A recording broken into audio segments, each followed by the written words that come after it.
Hi there, this is Bill Wilkerson. I'm back to talk to you a little bit more about mental health in the workplace.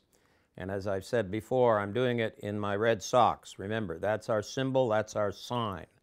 And put on those red socks, walk around in them. When people ask why, you tell them, I'm an advocate for mental health in the workplace.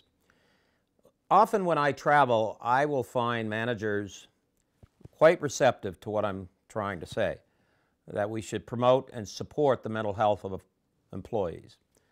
However, there is a kind of caveat to their acceptance, and it might best be described in the phrase, yes, Bill, I get it, but, and the but has to do with I still have work to get done. And if I don't have that person there to do that work, I either got to pass it off and overload others, or I am not going to meet my objectives. That's a legitimate concern, but it's one that I think maybe we're overstating a bit most of the time.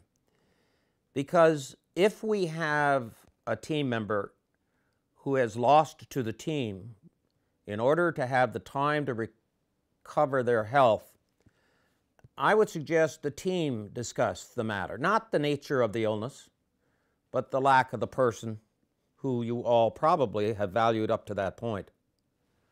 And work the load around. Discuss it up the line with the people who will be affected by your output, if there's any change in that. Make it a team decision. How are you going to distribute the work? If you have someone to replace the employee who is off work, make sure you don't slip into the mindset that that person is there forever because that job still belongs to that person at home. They have a right to that job and a right to come back to it. The third point is to look at the workload and the work distribution. I'm of the view there is such a capacity problem in most organizations that the work we think we're getting done, well, we may not be getting it done fully, even with a full complement. So this is a chance to rediscover the true deadlines, the real capacity you need. And when that person comes back, you'll find the capacity that much better because you've reassessed what needs to get done in his or her absence. And what about that person at home? What does depression feel like? Well, I tell you one thing it feels like. It's never going to get better. And we got to reassure our co-workers that, yes, it will get better, and you will get better, and you will get back. However, depression is less than just a process of getting sad and depressed. It's an emptying out process.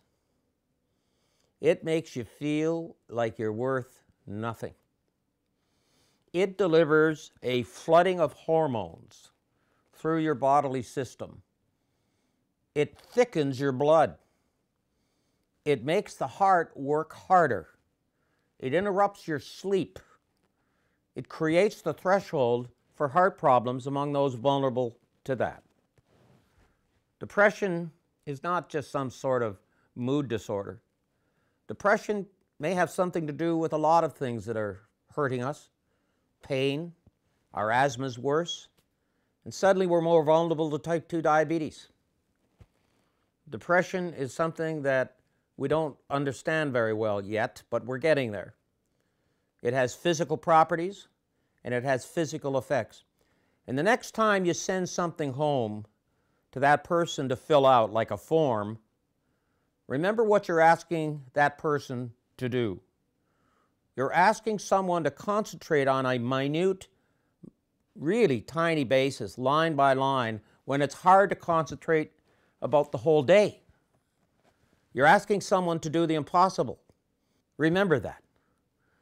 Let them have a blank piece of paper and let that employee write out what they feel about things, what questions you need answered. Let them write it out or let them send it in by computer. But you give them a piece of paper with a bunch of lines and little tiny places. And often, you know, forms don't make sense even when we're in perfect health. Let's have a format for success in the recovery of people, not a form for success. Insurance claims managers, managers generally, a word to the wise. Think about a format for success, not a form for success. My point of it all is empathy. For those who don't have a big heart, don't worry, you can learn to be empathetic. And you know why you should do that? Because you're going to get more out of your people. Empathy is simply the skill of looking at things from that other person's point of view.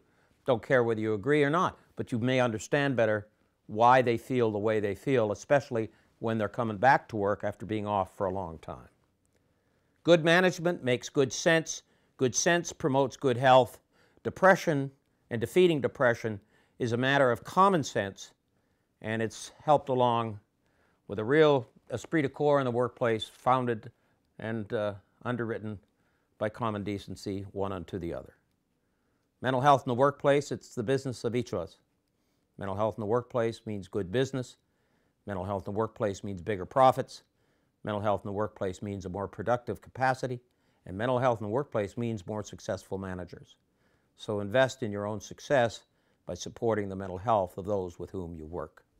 God bless. Thanks very much.